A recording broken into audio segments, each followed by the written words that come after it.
반갑습니다. 오늘은 11월 9일 월요일입니다. 오늘 본 말씀은 역대하 7장 1절부터 22절까지 말씀입니다. 어제 말씀, 그제 말씀, 또 6장의 전체에는 봉헌 기도로 되어 있죠. 솔로몬이 성전에 하나님의 법궤가 들어온 후에 하나님의 임재가 가득하게 되었을 때 백성들을 향해서 이야기를 하고 성전 건축에 대해서 이야기한 후에 이제 하나님께 봉헌 기도를 드립니다. 그 봉헌 기도를 드리고 난 후에 하나님께서 그 솔로몬의 봉헌 기도에 대해서 응답하시는데 바로 성전에 불이 하늘로부터 내려오게 되고 하나님의 영광이 가득 차게 됩니다. 하나님께서 솔로몬의 기도에 응답하신다라는 것을 보여주고 있는 것이죠. 그리고 그 모습을 보고 하나님의 인자심이 영원하시도다라고 백성들도 함께 그것을 이야기하게 됩니다. 이 본문 말씀에 있는 첫 번째 독자들은 포로기 이후 성전을 건축한 사람들, 그런데 어떤 일도 벌어지지 않는 것 같아서 자신의 그 신분을 고민하고 있는 사람들이었습니다. 근데 이 사람들이 이 글을 읽었을 때 자신들에게도 성전이 있고 그 성전 안에 하나님이 임재하실 것이라는 생각을 가질 수 있었을 것입니다. 그리고 성전 안에서 하나님께 감사하며 하나님의 이름을 부르며 예배하도록 그렇게 이 글을 읽는 사람들은 그런 생각을 갖게 기록되었고 그런 생각을 가졌을 것입니다. 그로 인해서 비록 법궤는 없지만 나중에 학계 선지자가 이야기하는 것처럼 하나님의 약속이 중요한 것이다 라고 말하는 것처럼 성전이 있기에 이들은 그 성전 안에서 하나님을 다시금 만날 수 있는 것이었죠. 우리도 마찬가지입니다. 우리에게도 성전이 있습니다. 우리는 하나님을 기대하면서 하나님 이름을 불러야 할 것이고 성전에서 예배당에서 또 우리의 일반 생활에서 하나님을 기대하면서 하나님의 이름을 불러야 할 것입니다. 그때 하나님께서 우리 예배 가운데 불록서 응답하시고 은혜와 또 평강을 부어 주실 것입니다. 우리는 그것을 기대하면서 기도해야 할 것입니다. 그것을 기대하면서 예배해야 할 것입니다. 하나님에 대한 기대함 없이 나온다면 우리는 형식적인 그냥 몸의 움직임에 불과해서 하나님을 만나는 것이 쉽지 않을 것입니다. 그리고 4절부터는 이제 행사가 시작됩니다.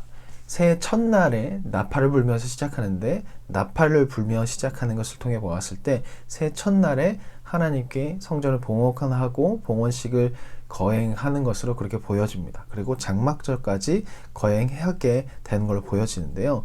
이 8절에 보면 그때 솔로몬이 7일 동안 절기를 지켰는데 하맛 어기에서부터 애굽강까지 온 이스라엘의 심히 큰 회중이 모여라고 나와 있는데요.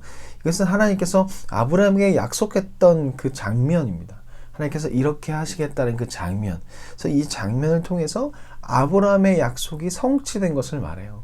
아브라함이 계속 등장하는 이유는 무엇이냐면 이스라엘의 선조가 아브라함이기 때문이에요. 하나님께서 창세기 12장에 새롭게 사람을 선택해서 하나님의 나라를 꿈꾸시는데 그 한 사람이 바로 아브라함이잖아요. 그 후손의 이삭, 그의 아들 야곱을 통해서 야곱이 이스라엘로 이름을 바뀌면서 이스라엘 민족이 되었고 그 민족의 후손이 바로 이 글을 읽는 사람들이잖아요.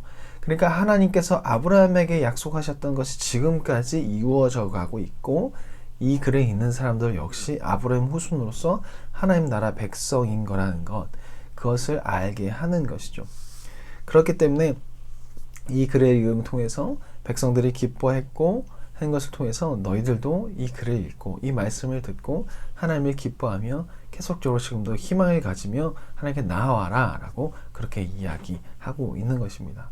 그리고 난 후에 하나님이 다시 또 나타나셔서 계속적으로 이야기하고 하나님이 솔로몬에게 이야기함을 통해서 나는 이런 것이다 라고 말씀하시는데, 만약에 문제가 일어났을 때 또 어려움이 발생했을 때 너희가 나를 찾아서 그것에 대해서 고백하고 그것에 대해서 말하면 하나님께서 만나 주실 것이다 라고 이야기하고, 하나님을 찾는 자를 찾으시며 하나님을 찾는 자에게 복을 주시면 하나님을 떠난 자에게는 심판이 있을 것이다 라고 그렇게 이야기를 하고 있습니다.